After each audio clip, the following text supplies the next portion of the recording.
Oke, halo semua, selamat datang kembali di channel Bahasa Kripto, tempat kita belajar kripto bareng-bareng.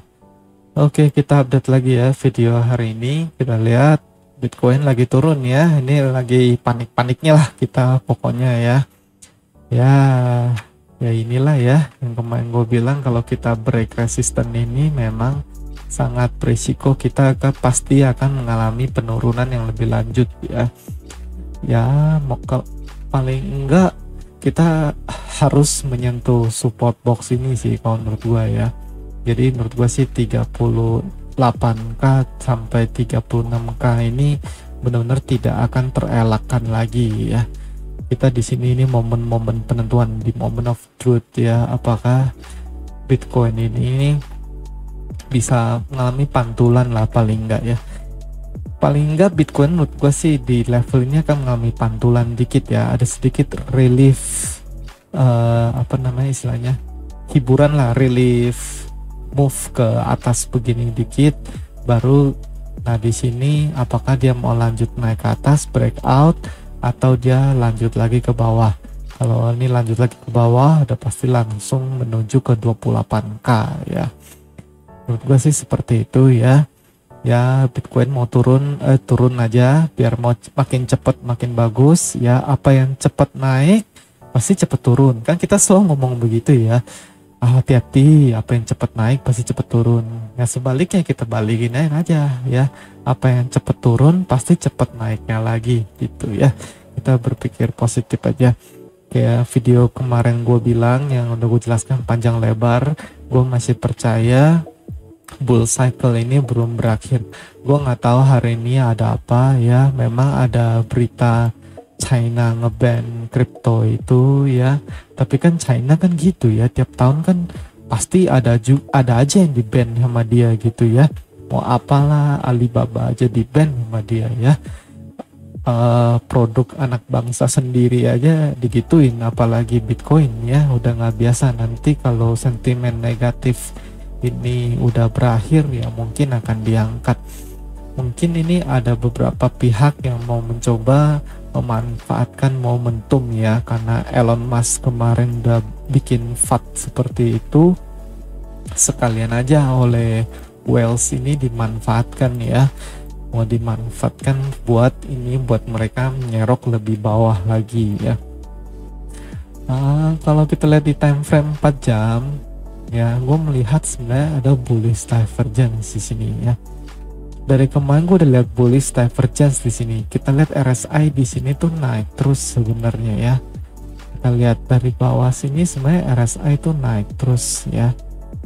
Ini kan naik terus ya. Memang DAM yang ini menyebabkan RSI turun cukup parah. Dan gue belum melihat ada perbaikan harga.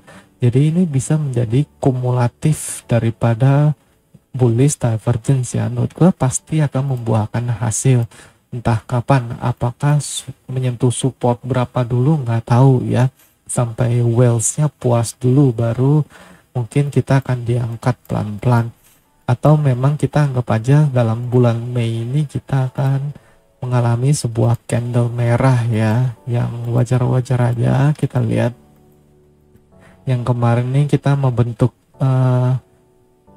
Dragonfly Doji begini ya, lalu sekarang kita membentuk candle merah. Setelah sekian lama kita nggak membentuk candle merah ya. Memang damnya lumayan ya. Dari top ini kita ukur ya, misalnya kita ukur dari top ini misalnya sampai ke bawah kita sekarang, kita ini udah turun 42% ya. Memang ngeri ya, memang turunnya cukup parah. Harusnya ini udah menjadi bottom menurut gua ya. Ingat di bull cycle sebelumnya yang gue bilang itu kita sempat turun 40% dan kita udah 42%. Menurut gue ini kita udah mencapai titik ambang batas penurunannya ya. Ini dia lagi mencuci weak hands ya. Ya mau jual aja ya, nggak usah perlu merasa FOMO ya, atau naik lagi gimana, semuanya adalah resiko Anda masing-masing ya. Kalau ini pendapat pribadi gue doang. Oke, paling itu ya yang tadi gue bilang ya, Bitcoin akan turun dulu ke sini baru ada relief rally dikit ya, ada kenaikan. Ini kemungkinan besar pasti ini akan naik dikit seperti ini dulu. Lalu habis ini penentuan apakah mau lanjut naik. Kalau dia naik pun akan ada resisten di sini ya, 58k ya, atau langsung lanjut turun menuju 28k ya. 28k ini gue serius ini ya. Beneran bisa lari ke sini kalau memang di sini terjadi rejection dan mau turun lagi gitu ya. Oke, kita lihat ya. Ini Bitcoin benar-benar penting ya untuk altcoin. Gue lihat harus mengikuti Bitcoin ya.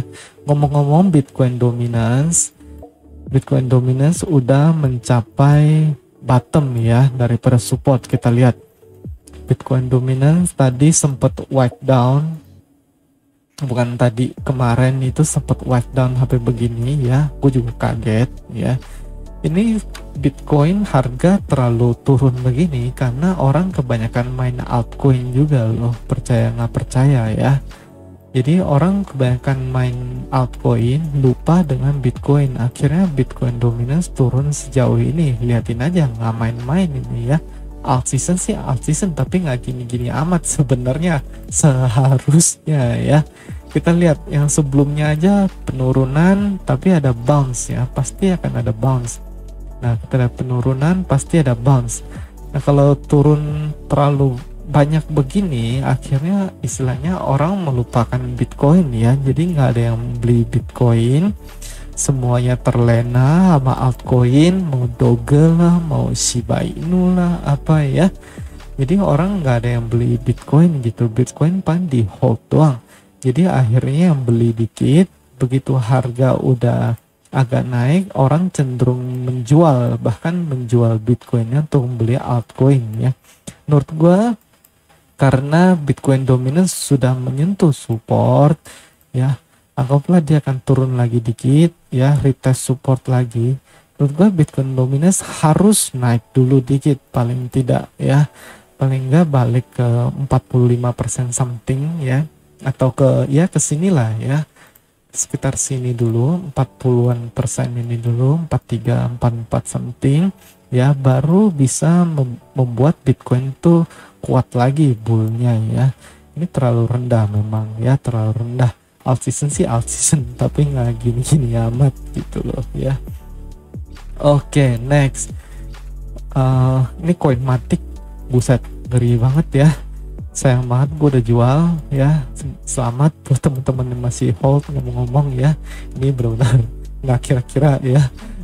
Ya, gue nggak akan bilang untuk suruh jual sekarang, mau di hold silakan aja. Tapi kalau gue sih, gue pasti akan take profit dikit, paling enggak 50% gue take profit ya.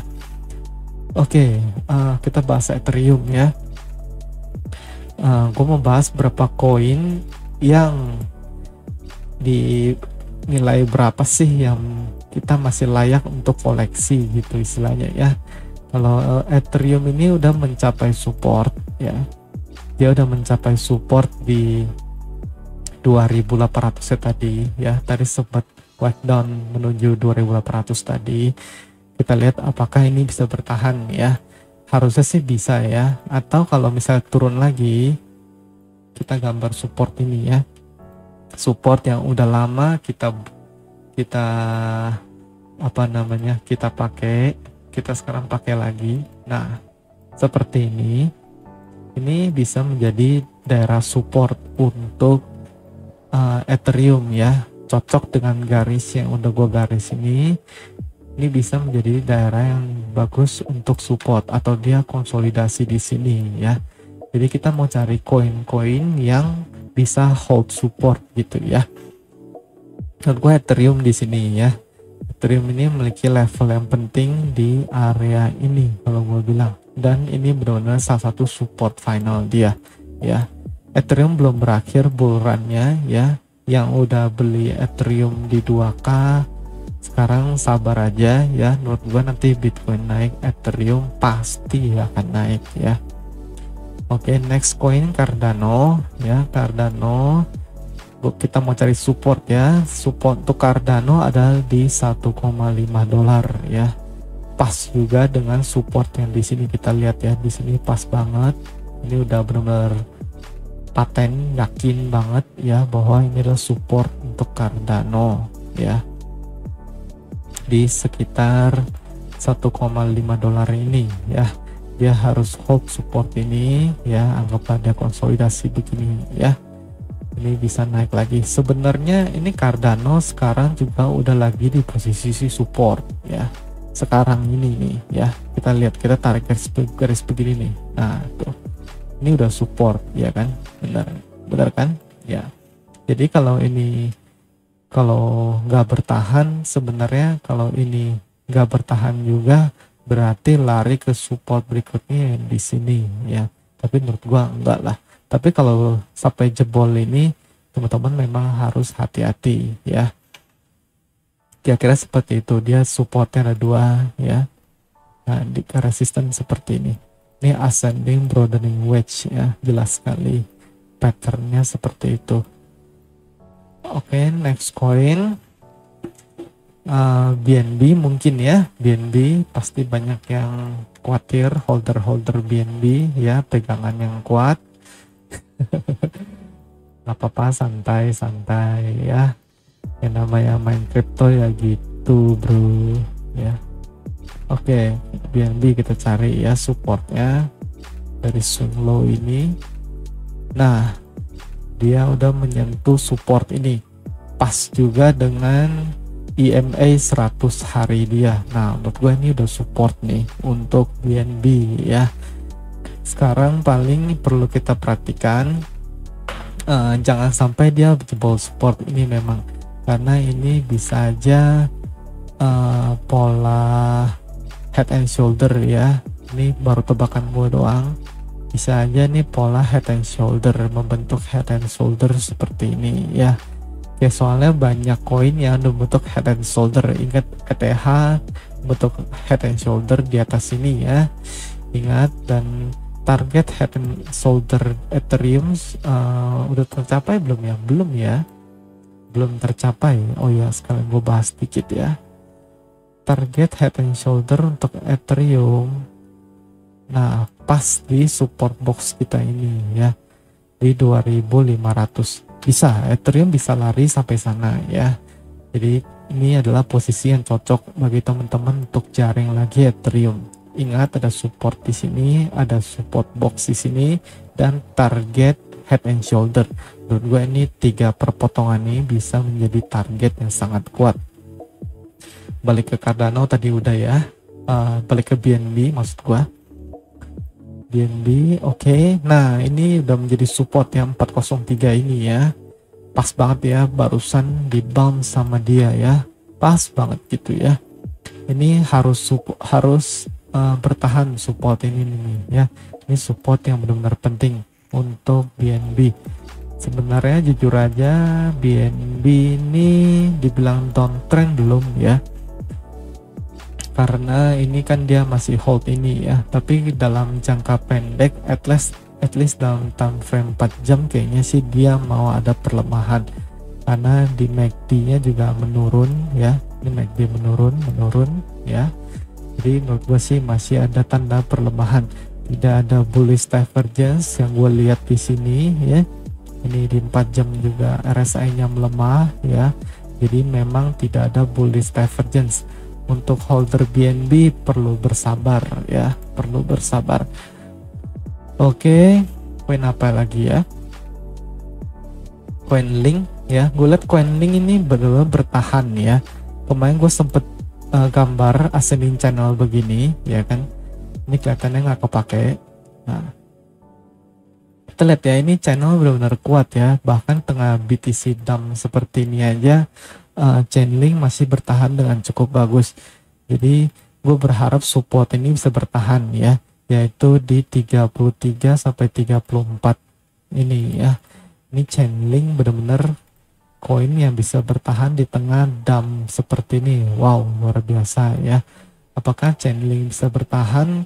Menurut gue coba patut untuk kita coba prepare ya, mumpung dia lagi di support dan berhasil hold support sejauh ini. Ini Chainlink bagus ya menurut gue ya. Kalau dia bisa bertahan, menurut gua paling nggak dia akan mantul ke upper band daripada rising wedge ini ya, paling nggak seperti ini ya, paling nggak seperti ini menurut gua, yaitu target jangka pendeknya ya, nggak pendek-pendek amat lah, jangka menengah di $63 kira-kira ya. Ini kelihatannya masih kuat ya, RSI-nya masih di atas begini.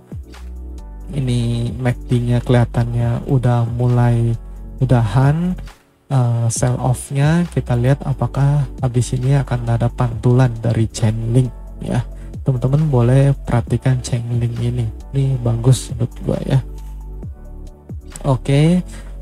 So satu lagi koin yang mau gue bahas, ini koin yang akhir-akhir ini lagi rame ya, tapi jarang orang beli gitu.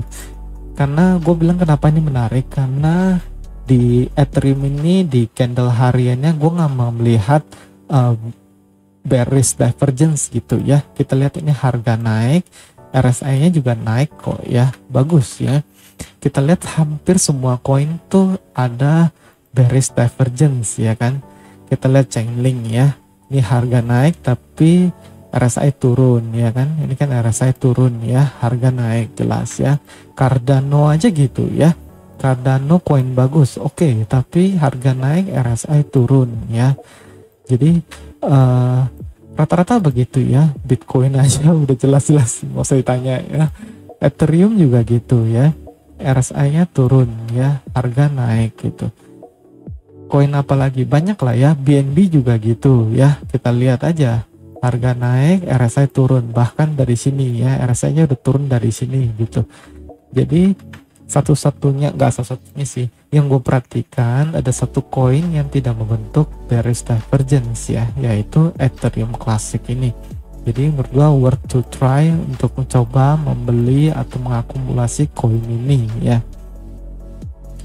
Koinnya udah agak overextended memang, kita tunggu dia cool off dulu dikit ya. Level berapa yang sangat cocok buat kita untuk menjaring Ethereum Classic ETC ya, menurut gua bisa kita jaring di level nah di level sekarang jawabannya ya. Ternyata karena gue baru tarik Fibonacci ketemu deh ya, pas ini ya, benar-benar cukup pas ini harus bertahan menurut gua. Ini nggak boleh sampai jebol. Kalau ini jebol ya bahaya juga. Paling nggak support final dia di EMA 50 ini nih ya, untuk Ethereum Classic ya. Ini kalau pola seperti ini gue curiga di 4 jam dia membentuk falling wedge. Nah iya beneran kan, dia bentuk falling wedge begini ya. Nah kita lihat apakah dia bisa break resistant falling wedge ini untuk Ethereum Classic ya. Kita tinggal perhatikan aja dalam berapa hari ini ya. Kalau ini bisa breakout ya, ini kan udah menyentuh Fibonacci bawah ya, jadi dia turun begini ya. Dia mau turun ke sampai ini nggak mau dia ya, dia nggak mau karena ketahan Fibonacci ini ya. Jadi dia hanya ketahan sampai sini, ke sini dia coba retest lagi gara-gara BTC gempa ya. Menurut gua nih kalau dia bisa bertahan, BTC bertahan nggak gempa lagi, dia bisa naik ya. Ini Ethereum Classic benar-benar layak untuk kita perhatikan. Paling nggak kalau dia breakout harusnya kita bisa melihat $138 lagi untuk ETC ini ya.